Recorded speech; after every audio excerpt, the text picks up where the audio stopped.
I mean, Gary, we only charge like $1. He's not even paying attention to me now. No, you've told this story many times and you've gotten it wrong many times. So I was just looking up the accreditation. Hi, everyone. Welcome to the BizDev Podcast. The podcast is about developing your business. I'm David Baxter, your host, joined per usual by Gary Voigt. What's up, man? How you doing? I'm doing pretty good. How are you? I cannot complain. So I got a short week this week, going to the beach. It's going to be fun. You're always on vacation. That is so not true. It's funny. We have clients that are European, and I'm telling you, dude, those guys vacation like professionals. I think on average, they have 7 weeks off by law.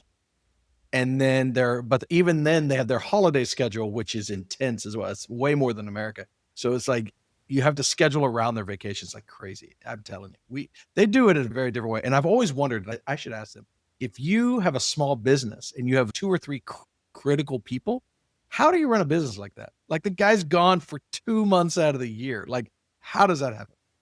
Well, we're going to find out because I'm going to put forth to HR our new BP vacation schedule for Big Pixel. We're going to have 7 weeks off, mandatory. The good news is HR is my wife. So I know how that's going to end. All right. More importantly, we are joined by Corey Truesdale, who is the owner of One True Shot Photography. Welcome, Corey. Thanks for coming on. Hey, man. Thanks for having me, David and Gary. I totally appreciate the opportunity. Nice to meet you. So we met at Raleigh Founded, which is a local co-working startup-y space. You were the photographer at an event. If I remember correctly, it was a pitch event with investors that were at Raleigh Founded, and we could ask a bunch of questions and stuff. And you were just everywhere taking pictures of everything. And I know you're pretty commonly involved in those kind of startup-y spaces. What attracts you to those kinds of things?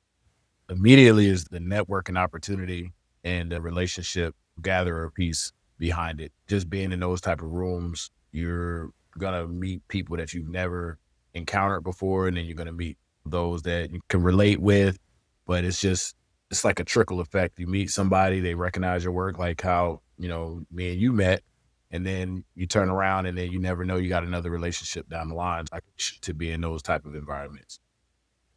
So you've been doing photography for a long time. It's close to 15 years is what I'm seeing here. Yes, that's correct. What drew you to photography to begin with? So now you go way back 15 years. What drew you to it? I was drawn to photography probably when I was 6, 7 years old to remember. My grandparents, my main parents, they used to have photo album books around the house. I know that we all grown up in that environment where you go to a family member's house and that little photo album on the mantle and cousins and aunts and uncles that you've never even seen before, but you see the facial expressions and the body language when people are opening up those and looking at those type of images.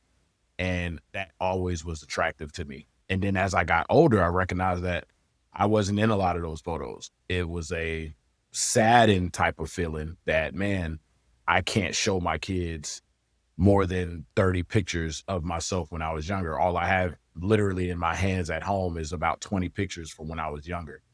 I was on the basketball team in school and I was a pretty high profile player, but I have no pictures of me playing basketball. I have no pictures from newspaper clippings. I have nothing. So you think of your legacy, you think of a foundation being set, and fast forward in 2010, my wife and I was on this freshly dated, like a canoe ride couples thing. And a guy was on the boat that had a DSLR camera. And I just said to myself, you know what? I want to start taking pictures and creating moments for people that I didn't get an opportunity to really create. And so there won't be nobody out there like myself. There's something you said earlier, Corey, that kind of resonates with me is the looking back on my life and knowing the stuff that I did that I'm proud of and not having anything to show for it. Like video or still photos, the stuff that I wish I would have captured. At the time, I was probably in my head thinking like, no one's going to care about this. It's not really worth it. I don't really care. I'll do something better next time. Maybe that'll be captured. But then looking back, it's so much stuff I wish I could have showed my kids that I did. It's a weird feeling. My wife has the Google screensaver that's attached to the TV. So when you're done watching your show, it goes into the screensaver and rotates photos.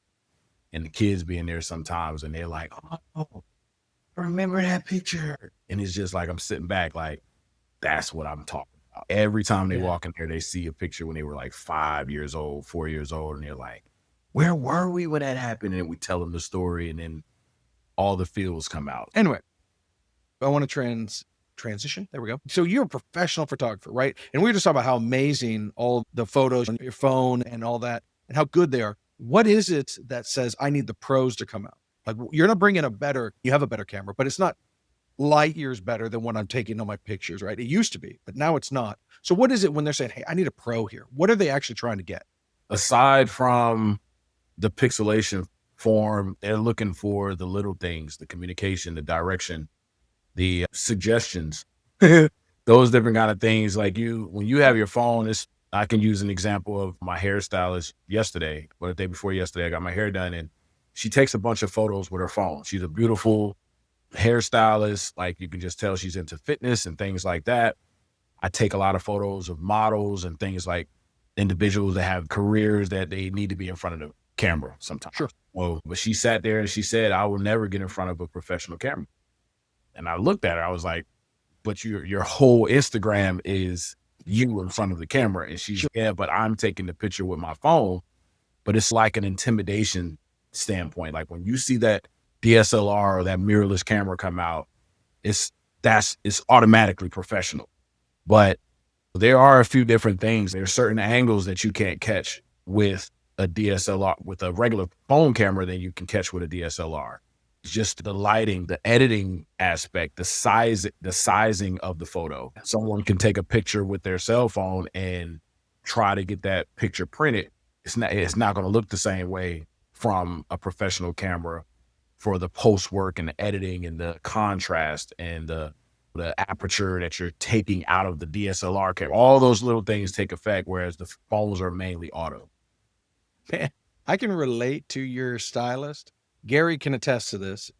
If we're recording something, that's a podcast, obviously we're recording right now and there's a camera staring at my face, but I'm not looking at the camera. I'm looking behind it at you, and I can have this easygoing conversation. But as soon as we're doing something for marketing and the camera, Gary's not here and I have to record, I'm looking at the camera, I freeze up so bad. I am just like this robot man, and it is painful. It's the way we get comical, around. like it's like you It's turn so into bad. a completely different soulless being. I'm just this robot. The way we try to get around it is we pretend like we're doing a podcast, but we're doing marketing stuff. So he's still here talking to me as though we're having a conversation, but I'm trying to stare into the camera. It's the only way it works. And it's still not great, but I just freeze. So I totally feel for your stylist. I don't know why. You mentioned suggestions too. And I was going to say, there's one thing I've noticed. I have friends that are professional photographers and videographers and things of that nature, that regardless of the gear and regardless of mimicking or copying pictures on Instagram or videos on Instagram, one thing is clear with professionals like yourself is just the eye for the composition and that you can offer your subject to make them be more themselves, so you can capture them as themselves, is something that not everybody could do. Yeah, I tell a lot of people that when they're booking me, some people that actually booked me, they never seen my work. And I asked them, oh, why are you so comfortable booking me and you haven't even looked at my website? And they're like, such and such told us that you're just great. You're going to be able to direct us. You're going to be able to do this and do that. And then when they do see the work, because I'm going to still send them some examples of what the work is going to look like, because we do know that some people have expectations that they don't mention to you. So they may have a visual in their mind on how they want their photos to look, but if they don't tell you that, they automatically assume you're going to create that. So I'm really big on just letting people see the work before we even step foot in the area to shoot. You have to be able to explain people outside of just taking a photo. You have to allow them to get into a comfort grace, like what you was mentioning, Gary. I stand true to that. So building a photography business is very similar to any personal services brand in that it's difficult. But whether you're a plumber or you are a photographer, or there's a million examples of it, but it's something you're using your personal skills to build a business for. I imagine it's simple. I did that, but it was a different vibe because I don't know why the difference is. Maybe it's not. Maybe it's the exact same thing. I'm just wondering, what was it like for you building that up? If you're starting from nothing, you've got your camera, you want to do this professionally. What was that experience like? There was a lot of free stuff given out early. I can't even tell you that it started off with, hey, I can take your pictures of your kids for no charge at all. I can do this party for you. I can show up for an hour, and I'll take all the pictures that you need me to take, and I'll send you about 50 to 100 photos, and you just let me know what you think. And then it just started going into, hey, these came out great. What do you charge for these? And I'm like, oh, I got to figure out a cost now. $50. I'll do your headshots for $50. You'll do my headshots for $50? And I'm like, yeah, sure. Why not? And then you start recognizing you're lowballing yourself. I don't know if I can say that, but you're giving yourself no grace at all for making any type of profit. Early on, I was doing weddings for $400, 6 hour. Every freelancer ever. Yep. Starts the same way. I don't know. Yeah. $20, $50. Just Yeah. anything. I'll take anything. And it's so tough, man, because when you're super critical of your work, and then, you're afraid in a sense of changing your prices, because now you don't want to stop getting bookings. So you don't know that in between. And I didn't have a mentor in photography when I first started off. So it wasn't nobody I could pick up the phone and say, hey, I got 20 people asking me to do family sessions now. What should I start my packages on? We didn't have ChatGPT back then, so I couldn't go in the chat and say, hey, chat, what are some of these photographers charging in Georgia right now? It was like just going out on a limb with it, man. And so 15 years out of the 15 years I've been shooting, I had the same prices for about 11, 12 years. That was probably the hardest thing to do, was to go up and change my pricing. That's hard no matter when you do it.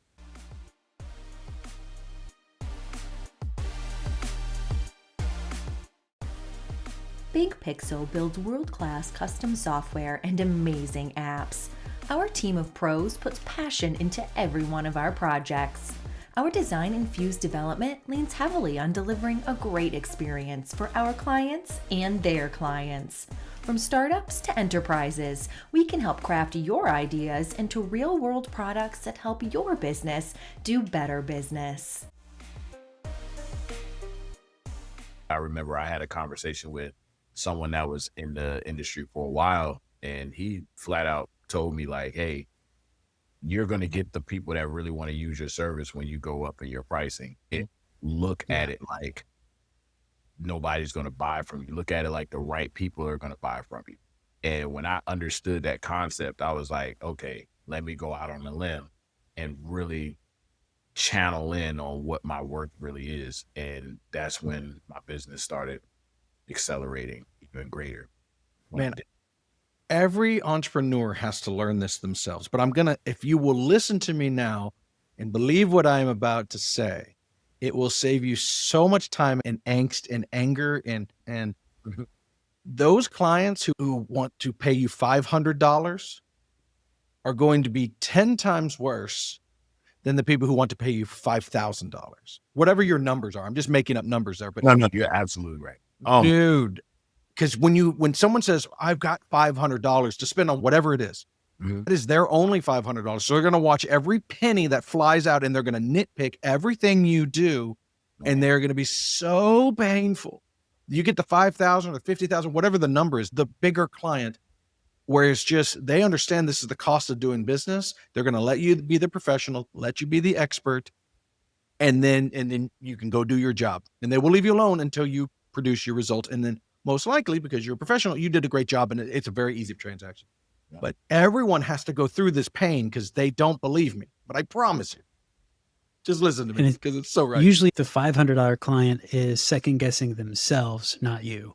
So that's fair. Yeah. That's even harder to deal with. What was that wisdom coming out of you, Gary? He's right. Don't worry. Children got bored and started crying. But you're right, though. I have a few companies that reached out at the beginning of the year. And one of my major clients, they factor everything out at the beginning of the year. They say, hey, are you available these dates? Let's go ahead and lock you in. And companies have budgets. They have quarterly budgets. They know exactly what they're going to put out, whereas regular casual clients, they, like you said, they're really trying to make sure they book the right person for the right price. And you can have the best work on the market, but if you're $100 more than this other person, they're going to go with that other person just because they're cheaper. And Oh, then, and that's totally fine. That's the hardest part, is just letting that go and say, cool, I hope you get some really great photos out of that. If you don't, I'll be over here. that was the We hard. get that every day. And that's fine. I honestly wish someone the best, because I think, generally speaking, if they choose someone else because I'm too expensive, then I probably dodged a bullet. Not because I should be able to charge whatever, but if you don't see the value in what we are providing, you're for the best. Yeah. Yeah.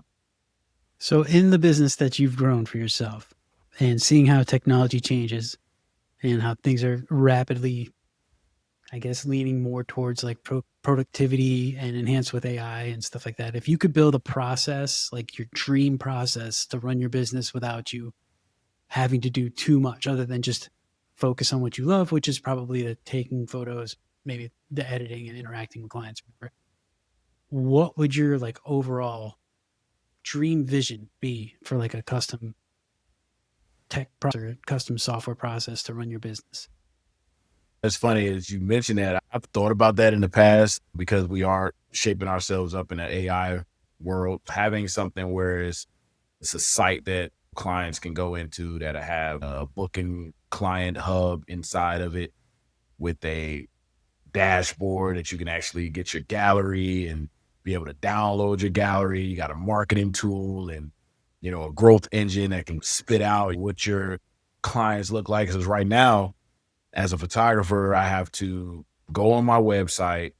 I have to look at my traction, look at the age gaps that are coming in. And then I got to go to my social media platforms and see who's all gone through there. So if I can have an all-in-one where you can see how your social media is running, you can see what the ages are that you're attracting the most. People can book from that actual dashboard at the top of your screen, all of that in one. So just like a center of creativity, that would be great. That would be awesome, actually. It seems that might not be too far off in the future. It seems like we could probably start using AI to either connect third-party apps or just build one app that can analyze the data from all these different places and show you in one dashboard. But yeah, that's exactly what we do anyway.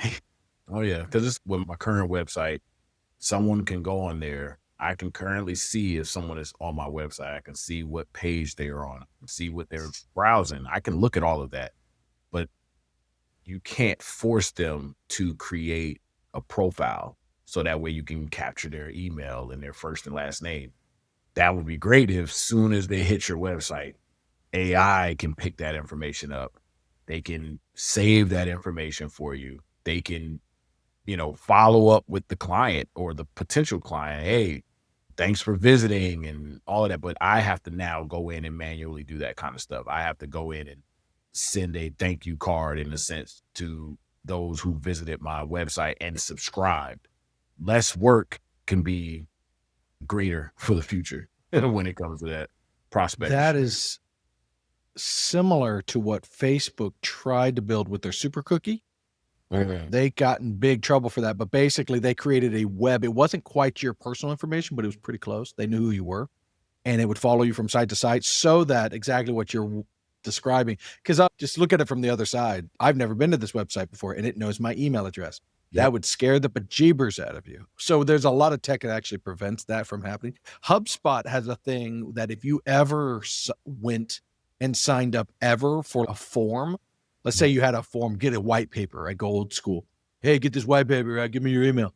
So Joe comes to your website, and I'm sure they still do this, but they give you their stuff. They download the form. They come back 6 months later or whatever. It knows you're Joe. And now it knows that Joe is back. And Joe is looking at this page, and it just remembers you for longer. That's how they made their bazillions of dollars originally. They were the first people to do that.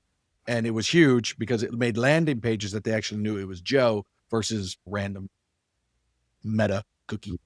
Anyway. I feel like we're close to that, though, because you can go and look at, I recently bought a weight vest. I used to train with one years ago, so I bought a new one last month sometime. But in the midst of all of that, I was getting pop-ups all these different weight vests. And I'm like, I never that weight vest, but I looked at just one. And so I'm like, they're close to it already. It's like That's the retargeting cookies. Yeah, they will come and get you. My wife is convinced that Facebook is listening to her. And I have to tell her all the time, no, they're not. And what the scary part is, you almost wish they were, because the technology that they're actually using is so much more invasive and so much scarier than if they did actually listen to you. She has this famous story she tells around in our family. Her and her friend were on a dog walk, and her friend, not my wife, mentions the term vegan cheese. This is the thing. My wife will chuckle when she hears this podcast. Vegan cheese.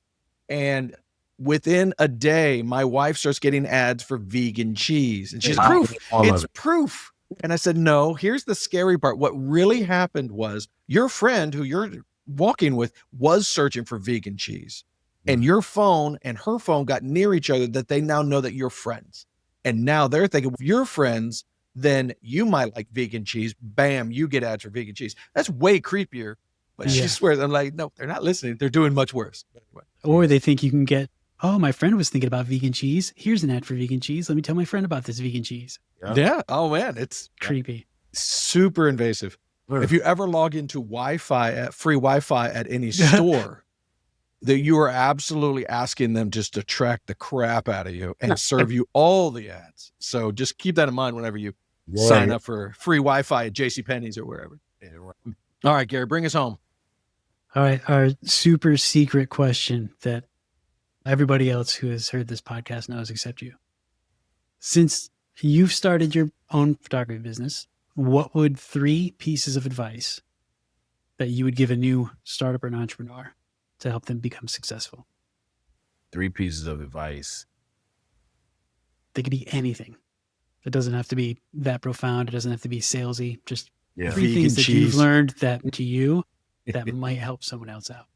Yeah. One is always be willing to learn more in your craft. I think a lot of people out there, they be like, hey, I've been doing this for a bunch of years. People expect me, since I've been doing it for 15 years, I don't take advice or anything like that. No, I'll find advice from someone that's 2 years in the game. Always be open to learning new skill set in your craft. 2, be really huge on communication. And that's with your clients, with your staff, if you plan on having a staff, or I outsource a lot. If my job is heavy, I'll bring in a videographer, I'll bring in a second or third shooter. Have your communication tight with them, whether that's email, text message, just always be transparent with that communication. And then 3, don't be so hard on yourself. Don't be super critical, because you are the expert in your craft. So the next person don't really know your craft that way. You can't look at it like, oh, this is not right. So they're going to see that it's not right. It took me a long time to get over that, because I will be literally looking at stuff and I'm like, oh my God, I don't like the way this is looking. But the next person is, oh my God, this is a masterpiece. So I had to take a few steps back and just be like, hey, you know what? It's okay to be, high standards. That means that you want to deliver great work. You want to deliver great product. So it's nothing wrong with feeling like that, but also just keep in mind that you don't want to use that crippling effect towards your business, because it's going to make you get into a complacent mode. And then sometimes you might tap out. Good. Very advice. good. Yeah. The imposter syndrome paradox is something that always creeps in on people with any kind of creative type services, for sure. So I know, a little birdie told me, which means you, that you have a podcast. So I want to give you a moment to tell the world, at least as big of a world as we're reaching right now, about your podcast. Yeah, sure. Thanks. The podcast is called In True Form. It's IN space TRUE space FORM. You'll be able to find the video versions on YouTube. All the audio is on Spotify, iHeart, Apple Music, Amazon, and it's pretty much a platform to highlight entrepreneurs, people that have somewhat of an impactful startup in their careers that brought them to where they are, and it gives them opportunity to tell their story. Some people have hardship, some people have ups and downs through through their careers, and it's a platform for them to talk about it and just go over different types of scenarios and situations that they were able to overcome. Awesome. And if anybody Very wants to good. learn more about your photography services, where can they reach out? You can find me on, well, my website is www.onetrueshot.com. That's spelled out. And then you'll be able to find on all social media handles One True Shot spelled out, where you can either do it with an underscore after one or just full-fledged out. It's on Facebook, Instagram, Twitter, X, TikTok. And I just started on Twitch for In True Form to try to do some more live showings. That just seems as though that's been requested. So I'm going to try to do that a little bit more. I was able to get my first sponsorship recently. fun. So that's exciting. So I'll be looking forward to trying to gain more sponsorships for the near future to be able to showcase during the We'll podcast. make sure we put the links in the show notes so you guys don't have to listen back and rewind and spell them out. So Yeah, appreciate that. Thank you so much, Corey, for joining us. It's been a lot of fun. Thank you so much, David. Gary, it was a pleasure meeting you, Gary, and it's great seeing you again, David. Yes, sir. yeah, you too, man. On that note, we are out. We will be back next week. Thank you, everybody. That wraps up this episode of the BizDev Podcast. Thanks for listening. Let us know your thoughts. We'd love to hear from you. Shoot us an email at hello@thebigpixel.net or connect with us on Instagram, Facebook, YouTube, X, and LinkedIn. BizDev is a production of Big Pixel, a US-based provider of UX, design, strategy, and custom software. This podcast is edited by Matt McCracken, yes, that is his name, and me, Christy Pronto, marketing guru for Big Pixel.